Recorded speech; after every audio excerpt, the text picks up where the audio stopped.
So I wanted to talk in this video about digital connection and essentially the way the landscape works now.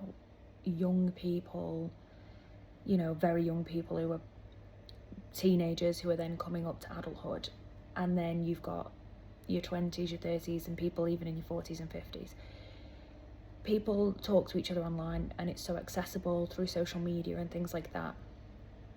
But what I think we don't talk enough about is how deep a connection can feel online, and how we vilify young people and say that they're silly to have these intense texting conversations or social media conversations with friends or with a romantic person, or we talk a lot about things like catfishing online and scams, and we almost kind of take the piss out of people for being stupid enough to believe things online. But I think we don't talk about the dangers of online in terms of, I'm not going into scamming here, but I'm talking about neurologically and physiologically the connections we can create through digital spaces. So I've seen a lot online about people talking about talking stages when they're dating and things like that.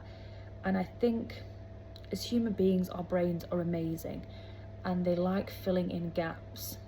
And I've noticed a lot more now that people have an emotional investment in a digital capacity.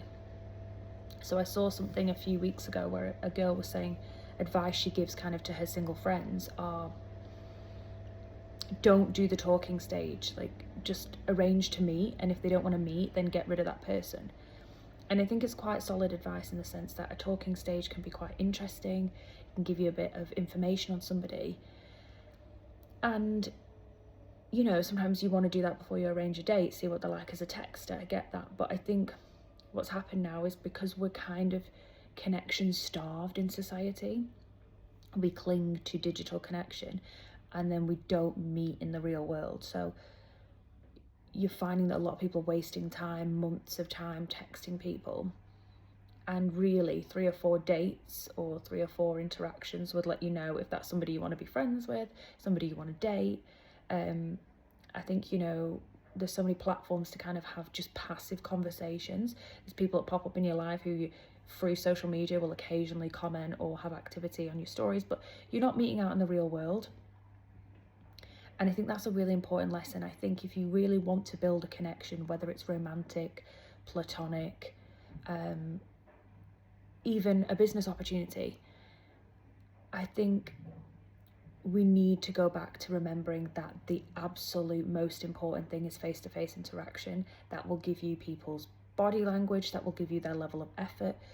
The most important thing somebody can do is give you time and energy and physical presence. So it's a great marker to see how interested somebody is. That will show you consistency in action, not words. So I think we really need to go back to this place of making talking the side piece. Make it the vessel that's arranging new meetups, or like take a text into a phone call or a FaceTime, so you're having some kind of interaction with somebody.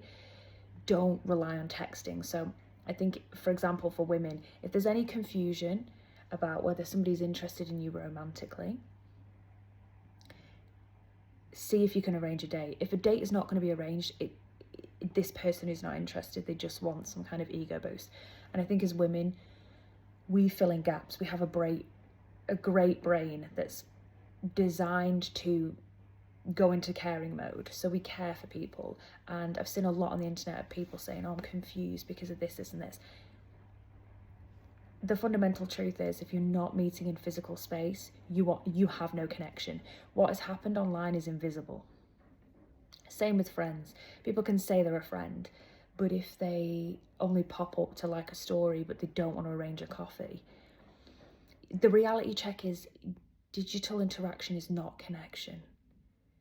It's just passive checking in, but that's not a connection. And we need to remember that connection is the gold standard. You want connection with people, friends, family, loved ones, romantic. You want physical presence and connection. So push for that quite early on and see if somebody wants to give that, because if they don't, whatever you've romanticized in your head about somebody, you have zero connection. There's nothing there. There's just empty space and a text. So we need, as human beings, to stop injecting meaning into something that is meaningless.